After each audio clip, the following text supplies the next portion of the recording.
Welcome back to Life Between the Trees. Today I'm out riding some familiar forests on the Sunshine Coast.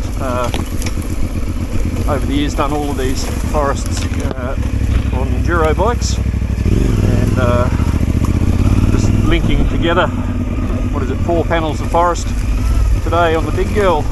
Just been up this track and found it's a dead end, so it's one I haven't been up for many years, and as soon as I got to the end I thought, yes, of course, that doesn't go anywhere. So yeah, having a bit of fun, a bit of single track, a few hill climbs, a bit of open gravel road, good times. The 450 MT is loving it. Still on the stock tyres, a couple of greasy spots, and I did have a yeah boy scary moment coming down a gravel hill, locked the rear up, used a bit of excess edge on the road and used the runoff wisely, but yeah, didn't bin it yet. I have got my B&B sump guard on now, which is great. Still waiting for crash bars, which is annoying, but anyway, just try not to bin it. Stay upright, that's the go. Kick back and enjoy. Thanks for joining me.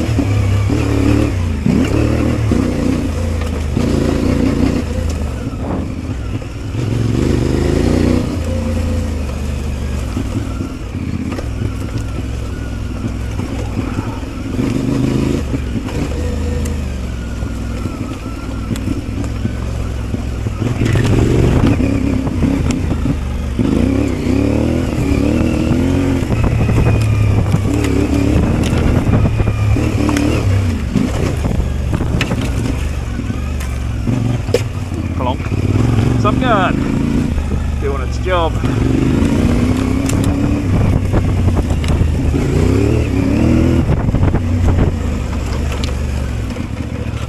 That back tyre's a bit slippery on that sort of stuff.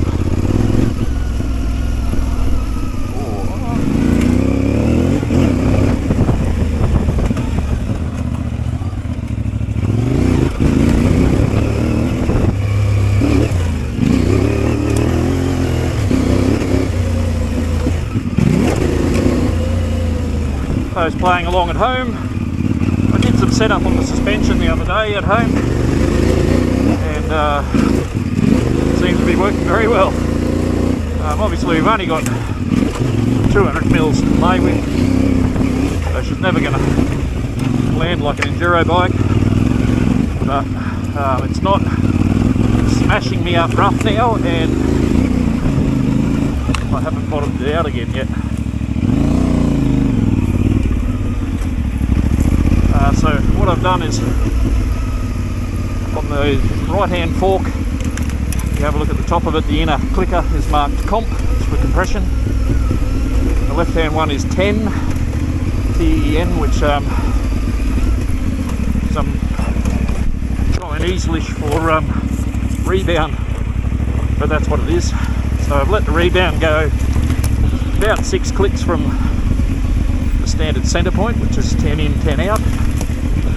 So it's 6 clicks wound out to soften the rebound, and then another 4 clicks softer on compression. And I've wound the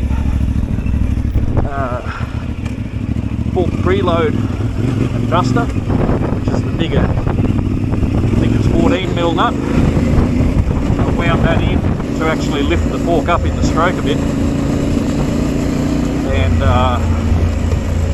wound that in until the third line is just disappearing into the fork on both sides, so even, and that's much better. And as I said in my previous video, I'm letting the tyres down to 20 psi. Apparently the sky's going to fall on my head if I do that, but so far no dents. So I was saying about the tyres, I've let them down to 20 psi, just slowed down so you can hear me on the camera. You know, naysayers have been saying, oh, you can't do that to tubeless rims, they'll destroy themselves. They will if you crash into things. I'm actively avoiding square-edged holes. If I'm caught out by one, I lean back and pull on the bars, get the weight off the front, and then, take the weight off with my knees on the back wheel. Be a bit smart, you don't have to let it crash straight through. And I'm steering around big rocks, like you've got handlebars, don't hit them. That's the best way to avoid them.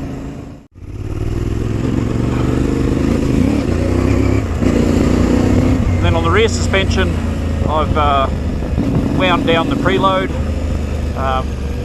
just with myself and no gear on.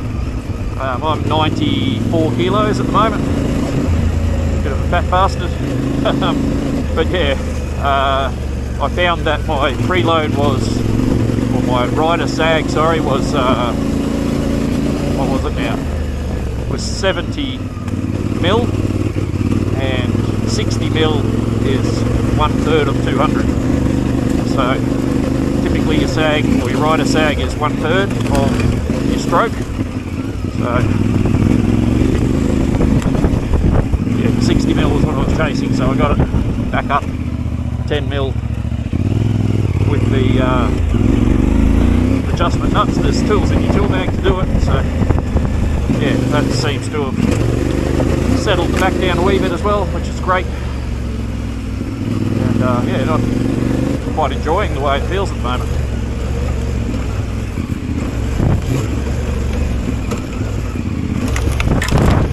Lands quite well off those floater sort of things if you jump up off the lip like I'm about to do here, and it doesn't blow through the stroke at moderate speeds. You're certainly not going to pretend you'd ride it like a motocross bike, because it's certainly not that. It's two motocross bikes joined together.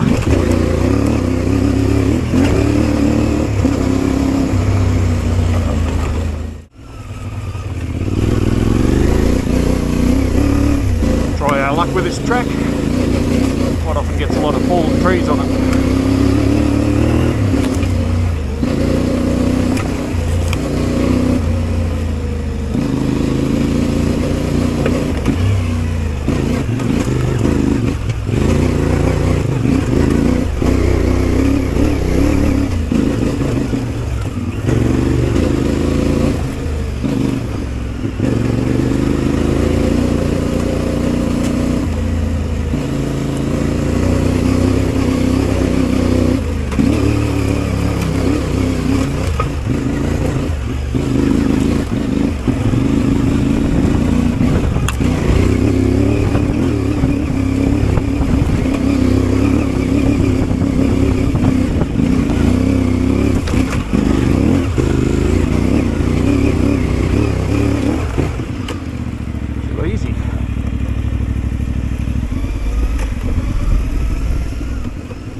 Goggles off for now.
it is rideable. The bike's got amazing traction and really good torque.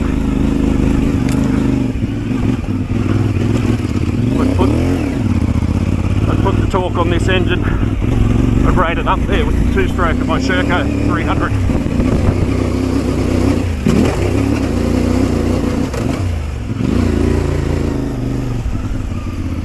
Back to the main. Good stuff. Nobody died.